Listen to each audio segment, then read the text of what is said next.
اس غرق ہونے والی فرعون کی لاش بھی وہیں سے ملی۔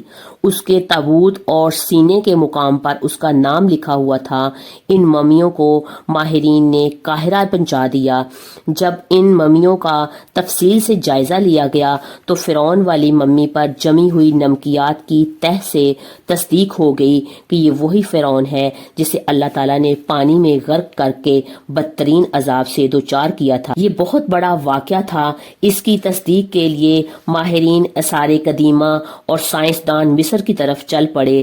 مختلف سائنسی ٹیسٹ کرنے کے بعد دنیا بھر کے سائنسدانوں نے تصدیق کر دیا کہ دوسری سب لاشوں کی نسبت صرف فرعون کی لاش پر ہی سمندری نمکیات کی تہ جمی ہوئی تھی، اور اس تصدیق کے بعد اسے فرعون کی لاش قرار دے کر عجائب گھر میں محفوظ کر دیا گیا۔ 1982 میں جب فرعون کی لاش خراب ہونے لگی تو اس وقت مصری حکومت کے جو حکمران تھے اس نے فرانس کی حکومت سے درخواست کی کہ فرعون کی ممی کو خراب ہونے سے بچایا جائے، نیز جدید سائنسی ذرائع کے مطابق اس کی موت کی وجہ بھی معلوم کی جائے۔ چنانچہ مصری اور فرانسیسی حکومت نے مل کر ممی کو فرانس لے جانے کا انتظام کیا، اور اس سلسلے میں فرعون کی ممی کا فرانس لے جانے کے لیے فرعون کی لاش کا پاسپورٹ بنایا گیا، کیونکہ فرانس کے اندر داخلے کے لیے اس وقت لاش کا بھی پاسپورٹ بنوانا ضروری تھا۔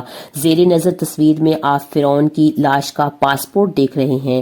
کہا جاتا ہے کہ جب فرعون کی لاش کو فرانس پہنچایا گیا، ایئرپورٹ پر اس دور کے فرانسیسی صدر بذات خود حکومت کے اعلیٰ عہدیداروں اور تمام وزراء اور فوج اور افسران کے ساتھ استقبال کے لیے وہاں موجود تھے۔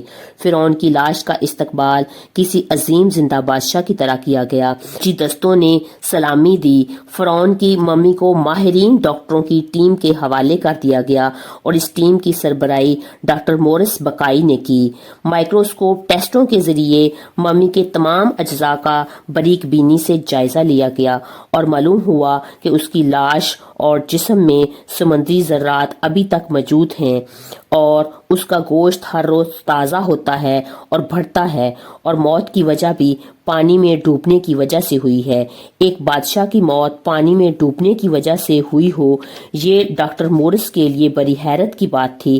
اس ممی کے بارے میں مزید جاننے کی کوشش کی۔ اسے معلوم ہوا کہ اس بادشاہ کی موت کے حالات مسلمانوں کے آخری نبی حضرت محمد صلی اللہ علیہ وآلہ وسلم پر اتری کتاب قرآن پاک میں تفصیل سے درج ہیں۔ اسے معلوم تھا کہ جہاں سے یہ لاش ملی ہے وہ ایک اسلامی ملک ہے، چنانچہ وہ تجسس کے ہاتھوں مجبور ہو کر مصر پہنچ گیا۔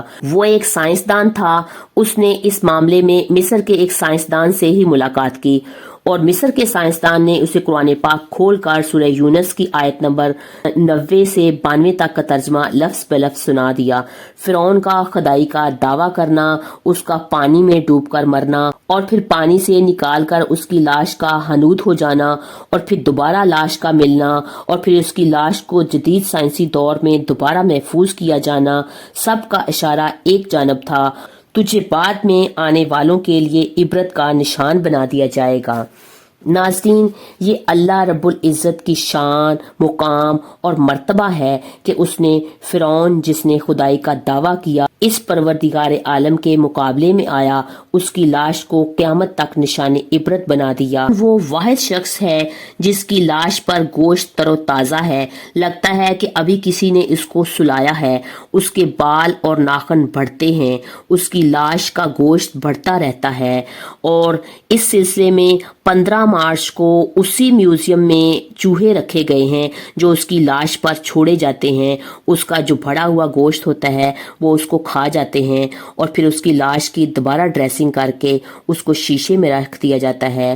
فرعون کی ممی نہیں ہے بلکہ وہ لاش ہے۔ فرعون کی لاش ایسے محفوظ کر کے دنیا کے سامنے لا کر رکھ دی گئی ہے کہ انٹرنیٹ کے ایک کلک پر آپ نیوز چینل عجائب گھروں میں اور اربوں انسانوں کی آنکھوں کے سامنے پچکی ہوئی اور ترس حالت میں موجود ہے۔